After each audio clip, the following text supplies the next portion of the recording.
The main reason for me to go tiny was just that it was a more affordable living.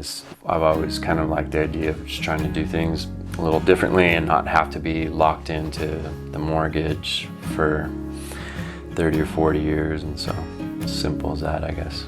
My name's Shane Lee. I've been living in this tiny home for about 2 years now. Started the project close to 3 years ago. Here, we've got a wainscot with reclaimed, got it at a salvage yard, and I really liked all the different shades of rust. I've seen a lot of different. I liked the rust. I felt like it tied in well with the kind of the reddish cedar on the front. The propane system's real simple. It's just got 2 tanks, and typically I don't have to fill them up. It's for the stove and for the on-demand water heater, and that's basically it. And so it lasts quite a while.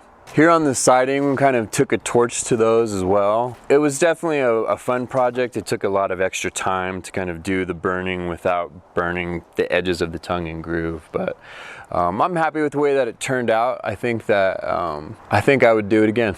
Welcome to my tiny home. This is the lounge area right here underneath this loft. There's 2 queen-size lofts, one on this end and one on the other. I thought it would be nice to have a couch that size, and also just an area for friends to hang out and a place to crash, an extra bed if needs be. I just like the comfort of a good chill spot.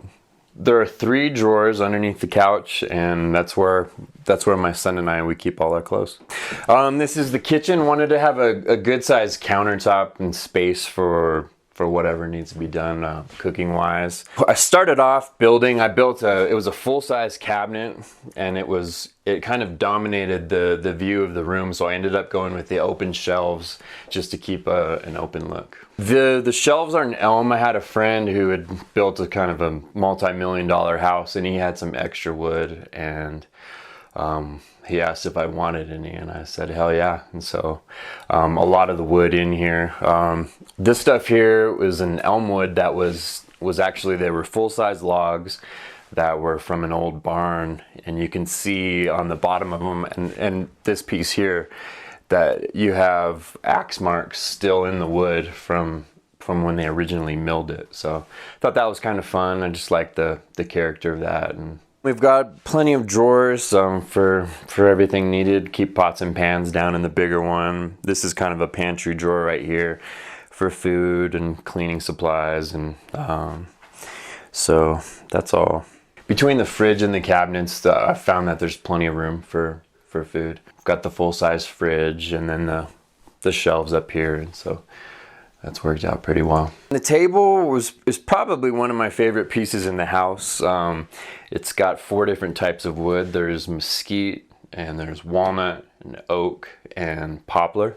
And I work in a shop, and so I was able to just kind of fashion it together and then put a metal strip here along the edge to hide where it's jointed. And so, but it's cool. I really like the live edge on there. I found that at a salvage yard, and was really stoked on that, and then kind of did some epoxy work to fill some of the cracks and then smooth it all out and finish it. The shelves here, also did the rusted metal on the back to kind of tie in with the side over here, and then just thought that it'd be nice to have some extra space there I've stored books there and different items. Right now I've just kind of got them cleaned off, but it works out nice for trinkets or extra, just kind of whatever needs you have there. The window to me was key because light. I like dark taverns and like dark bars, but I think houses should be light. So that was kind of a big thing for me, and also space-wise, it makes it feel more expansive than closed in. One of the things that I don't like in some tiny homes is just the lack of cooking space and area, or the smaller cooktops, and so made the room to put in a full range and to get a full-size microwave and a full-size fridge, just to make it feel more like you're not in a tiny home. The cabinets up here, it's just a nice spot for storing more items and more pots and that kind of thing. And I think one of the things that I've tried to do is to mix a lot of different kind of woods to give the living area a comfortable feel. There's 12 different types of woods in the home, and getting the feeling from each of the different pieces, the wood ties together well because it just has a natural grains that just kind of work together. And I think that's something as far as the overall feeling of the house that I've really have enjoyed, and a lot of people have commented on that as well. The bookshelf here, this is one of my son's favorite, probably his favorite part of the house.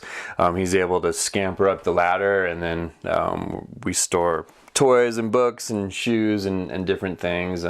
The idea with that was just to make best use of the space. I had originally planned on just putting a ladder in, but thought it would be nice to make better use of the area. Here we are in the bathroom. We've got a composting toilet. It's a Nature's Head, and that's been something to get used to, but has worked just fine for my son and I. Here we did the penny countertop. I'd kind of seen that online and thought I'd give it a shot, and that's been fun. I went to the bank and then I was trying to find some that were more tarnished instead of doing a lot of the shinier ones, and so my son and I, we spent an afternoon just kind of sorting through a bunch of pennies to find ones that have different colors, and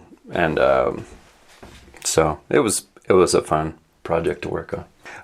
We've got a laundry hamper under here, and this one's on a hinge. And then we've got a full tub shower over here, which is nice. A lot of tiny homes that I've been in just have kind of a smaller homemade shower, and I don't like the feeling of being cramped in, and so it's been nice to have a full-size tub shower. This door here is also one of my favorite things. We took a weed burner torch to it and then finished it with a tung oil. Really like the way that the finish turned out. It's got kind of a sheen to it, but it's not too glossy, and it's a technique they use in Japan to burn the wood and kind of help preserve it, and also for the look of it. This is my son's loft. It's big enough for a queen size bed. He's just got the full size and left kind of room for toys and books and extra things, but my son's 7 years old, and so it's just kind of having his own little clubhouse type of atmosphere for him. It's cool. This is my loft here. I built this ladder out of redwood, and then there's 2 hooks on the back, so if you want to, you can hang the ladder on there and then make a little bit more room. So I feel like by the time you hang the ladder and then you put the table down, it really opens up the space if you want that. And the rails here, this is just kind of some more iron pipe. This is galvanized, and it's got the black iron fittings. And again, it's another queen size loft, so 2 people can sleep here, 2 can sleep in the other, and then with the couch, if you had to, you could sleep a 5th, and if you wanted to get crazy, you could sleep a few more on the floor. Earth is your home, and where you live, your house is just kind of what shelters you. It's kind of how I treat it with my son, that yeah, we don't have a big backyard with all the toys, but we go to the woods and we camp and we go meet people and go ride bikes and cruise around town. Like that's home, just wherever you go.